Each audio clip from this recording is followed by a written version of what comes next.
All right, so Langris is the unit we're going to be giving his build for. In this video, we're going to be doing next, probably tomorrow. I'm not too sure exactly when, but I've kind of grown a bit on Langris, but I just still don't think he's exactly what we needed because of the fact that the main thing that is a problem with the blue meta is that we've got a bunch of units who reduce damage slash increase their defenses, right? Which is the problem. Like we got Mars with Lotus who put all attack lower, William, Charlotte, and also Ghosh who increase damage reduction. Where's Ghosh? Increase damage reduction.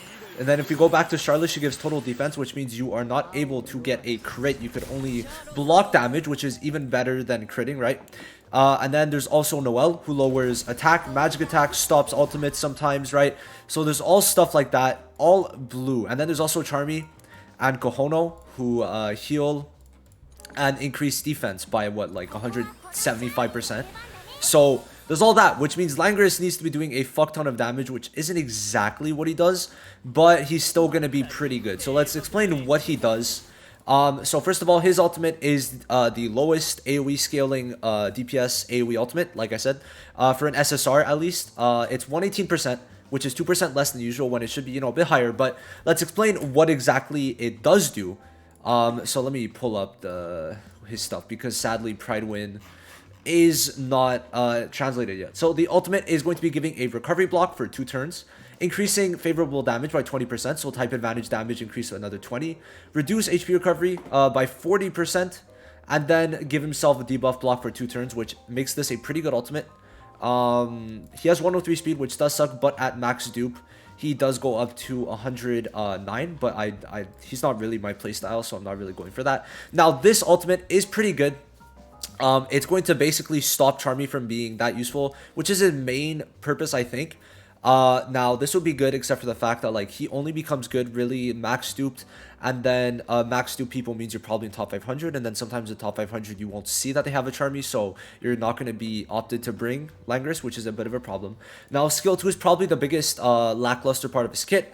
He increases his skill points by 3 with the skill page. Usually it's only 2 without skill page, and takes 2 skill points from a person, the person that you choose, the ally you choose, and there's a 37% chance that the person you choose has 20% recovery reduced, which isn't a huge problem, but still something. And then he increases his speed by 55%. What we needed here was increased stamina too, and hopefully, and like it would have been better if there was damage. Now this basically has a 50% chance to increase his special points by 1. And yeah, that's basically it. Damage wise, it's okay. I just feel like the AoE ultimate should have done more damage. Like even 10% would have been a lot better. Now his LR passive is the immortality passive, where under 30% HP you get 1 turn invincibility. And then this one is basically when attacking an enemy, sorry, no, wrong one. At the start of a turn you gain 2 special points, which 2 dupes Langris is honestly pretty good. I would say like getting two special points is nice, because that means like turn 2, like you ult, then turn 2 you use this skill, then you use this, and that's 5 points right away. Then you get another 2 for existing, so you're already at 7 if you have the skill page plus this and you use this second turn.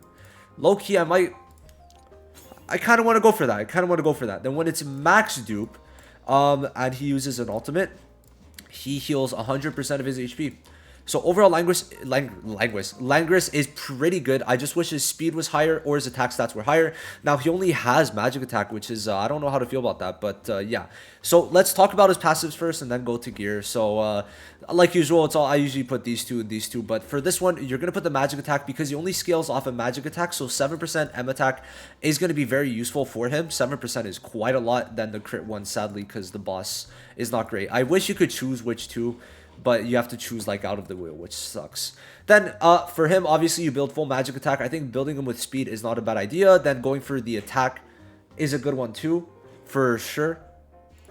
Then the last slot could be crit, penetration, like any of the damaging ones really. If you want to give him some extra defense, sure, but he has immortality, so it doesn't really matter. I wouldn't go too big on crit for him. His base crit values seem to be like average with the 15 and 57.5. I'm pretty sure those are the average ones. But if you want to give him some crit, obviously go ahead. It's never a bad thing, especially because you're using him type advantage. So you're going to have an easier chance critting. So if anything, go for crit damage. Okay? That's kind of how I build him. Full magic attack is definitely the main thing you want to kind of go for him, I would say. That and crit damage. Now, next up, let's talk about the skill pages. I put it out of order. My bad. Usually we do skill pages before talents and all that. But I would say obviously Langris is pretty good. Let me explain what it does. My bad. So it's not on Pride 1, so I'll just explain it. Here, what it does is it gives him an extra special point on his skill 2. So it takes 2, but it gives him 3, right? That is a pretty good thing. And then when you're attacking someone with recovery block, there's a 24% up to 20 up to 40% damage increase. Now the thing is, the recovery block's only for 2 turns, so you'd really have to like attack before you have to attack within the time that the recovery block's up, and also that you have your ultimate, because the main use for the like damage increase, like the 20 up to 40% damage increase when there's recovery block, is when you're using your ultimate, because that's your main damage dealer. But the thing is, recovery blocks on the ultimate, which means you have to have it like you have to have the recovery block before you actually attack, right? But if the buff is applied before, right, so it doesn't really work out, because getting your ult again within 2 turns, unless it's like dupe, I think Langris at 2 dupes is more than fine, but it really, like, ideally this skill page, getting the extra 40%, 20 up to 40% damage is really worthwhile when he's at 109 speed, but that's just my opinion. Now, anyway, as for the other skill pages, because I don't think many people really summon, this one's fine because you get the 10% increased magic attack, because obviously you're going to max dupe it. This one, obviously, because it's all attack. I don't know why it's worded differently, but yeah, same thing, goes up to 20%. Now, this one is increased damage, which also works. This one is the same thing, all attack, and then Julius too. So these are the ones that I would recommend overall. That's basically it for that. Now, as for teams, I think that if we build Langris, let's go to the final slot, because this is the team I like putting for the team I don't really touch, because these are all my guild bosses teams right now. So Langris, right, building it with like a defensive type of team would definitely be good, I'd say, because at least in the higher leagues, in the lower leagues, you could go for like a nuking team, but if not higher leagues, you just make it so he can't really die turn 1, and then well, he can't die either way. So like the way how it's going to work is he might lose all his HP, but then Charmy's going to heal up. If you want to go with Mimosa instead of Langris, that's fine. That means Langris is basically going to tank 2 death hits. So that's perfectly fine. Then it could be Noel, but if you don't want to use Noel, obviously the other slot could be like Julius. I'd say Noel is not a bad slot. Going for even Mars could work. I would say Mars is not a bad option for this because of Charlotte being on this team, or Noelle. I'd say Noelle would be good, but Charlotte, if you have her skill page, because the total defense stops Langris from being crit, which is pretty good. Now, if you want to go for a nuking type of team, then you could put, I'd say Noelle. Maybe we'll see anyway. Charlotte would be good. If you don't have Charlotte, then I'm trying to think of the other all attack buffer. Who else buffs all attack? I mean, Gifso technically, but I swear there was someone else. Oh, Sally. So like you could put Sally and then Voltos. Go for the speed type of build.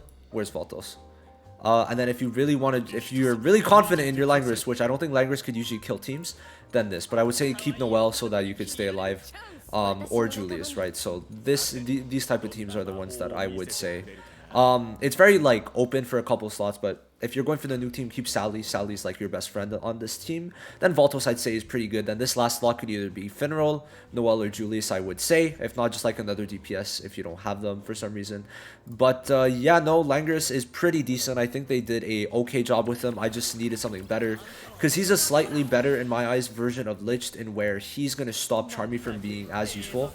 But that's basically it. I don't really have much more to say. I think Lich still does more damage overall, but yeah, he does get 20% extra damage against type advantage, but it doesn't really do too much. But yeah, that's basically it. I'll see you in the next one. Peace.